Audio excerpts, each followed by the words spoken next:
अस्सलाम वालेकुम। मैं तुहाडा लक्की भाई अपनी जाति चैनल तो तुहाडे नाल गल कर रहा। अज दी जिहड़ी कहानी हैगी आ, एक हैगी आ चौधरी दी ते चुधराणी दी। चौधरी मतलब कि चौधरी पिंड दा पूरे पूरे पिंडां दा चौधरी ते ओहदी बेगम चुधराणी ओहदी वो बैठे बैठे ना आपस च ना मूँह मारी करना पे। कहंदे कि चौधरी जिहड़ी तेरी इज्जत है ना सारी है साढ़े तो पिंड बन्ने च बह के फैसले करदा सारा कुछ करदा ये ना अद्धे तो ज़्यादा मेरा हत्थ वा। चौधरी उन्हें कहता नहीं जो कुछ भी मैं कर रहा मेरी अपनी तू कपड़े इस्त्री करते या खाना बनाता या चाह बनाती ये तेरी इज्जत तेरी नहीं। कहते नहीं चौधरी इज्जत मेरी बहुत। उन्हें कहा चौधरी कहता नहीं।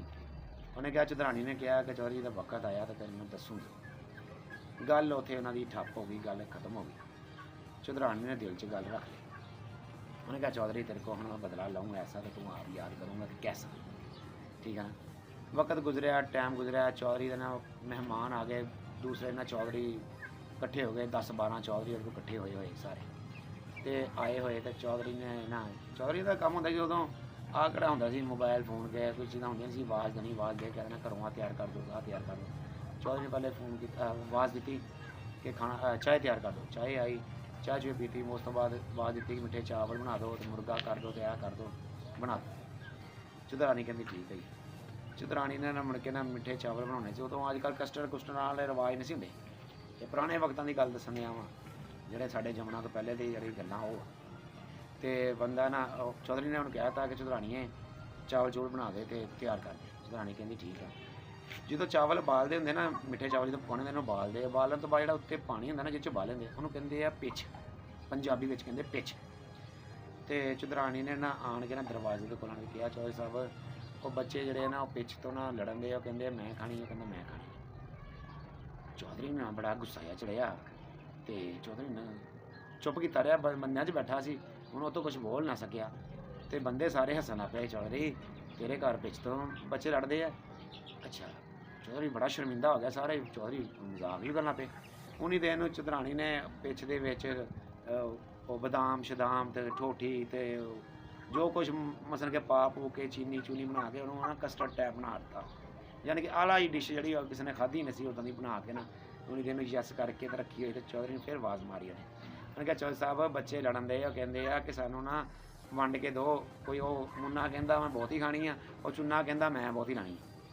हूँ पिछ का तो यह होंगे वा पिछ उत्तों लाई ला के डोल दी वह तो कोई हिसाब किताब ही नहीं होंगे। चौधरी को गुस्सा चढ़ गया, फिर सारे बंदे फिर हसन पे। चौधरी चढ़िया गुस्सा, चौधरी गया अंदर अंदर जा कहना तू मेरी की इज्जत दी ऐसी कहते चौधरी साहब तुम क्या ना इज्जत दी ना और बनाती कहता इदा नहीं जिदा तू कहती इदा नहीं बनती, इदा तो जिंदी मर्जी खराब कर दी कहते अच्छा ये खराब हो गई तरी से कहता हाँ। उन्हें चुक्या जो बनाया बना के उन्हें फलाया क्या फड़ चौधरी लैके जा हम अपने जिन्होंने यार दोस्तों बेलियों सारे खवा तो दसी उन्होंने कि आह चीज़ तो लड़न दे इस बच्चे। हूँ पिछ का मतलब होंगे पानी जहा होंगे वा तो चीनी पा के की बन जाना। हूँ चौधरी अंदर लै गया, चौधरी जाके कहना चुधराणी की ना जी गल कर रही सी चौधरी पहले बाहर थोड़ा जहा देख आया से ना माहौल आ अंदर जाके देखा टेस्ट किया तो कमाल होया पिया। सारे चौधरिया ने खादा खा के कहते वाह जी कि कमाल चीज़ तैयार की है कि असी तो जिंदगी च इदा की नहीं खाधी है, पहली दफ़ा खा रहे हैं तो वाकई जो बच्चे लड़न दे सी सही लड़न दे सी ते कमाल की चीज़ हो तो बच्चों ने लड़ना ही लड़ना। और चौधरी सारे ने खाधी जो मेहमान आए थे तो चौधरी ना खुआ खू के बर्तन लैके बाहर आया उन्होंने भी कहना भड़िए लोके तू गई है जित मैं गया हार कि वाकई जे एक मिनट च तू मेरी इज्जत ला दी एक मिनट च मेरी इज्जत बना दी। ठीक है ना। वाकई बुढ़ी के हाथ होंगी है कि बंदे की इज्जत बनाना तो बंदे की इज्जत गवाना। ठीक है ना। तो पुराने वक्तों की गल है तो कोई तुहाडे को भी इदां दी स्टोरी कहानी कूनी होवे मैनूं दस्सिओ, मैं तुहाडी ये स्टोरी अपने चैनल पर जरूर अपलोड करूँगा। तो बाकी जो किते इदां दा मसला मसाइल या कोई शरारत शरूरत आला भी होवे तो मेरे नाल जरूर शेयर करियो, मैं तुहाडा अपने चैनल पर जरूर अपलोड करूँगा। ठीक है ना। बाकी दुआएं याद रखियो, बड़ी मेहरबानी। अल्लाह हाफिज़।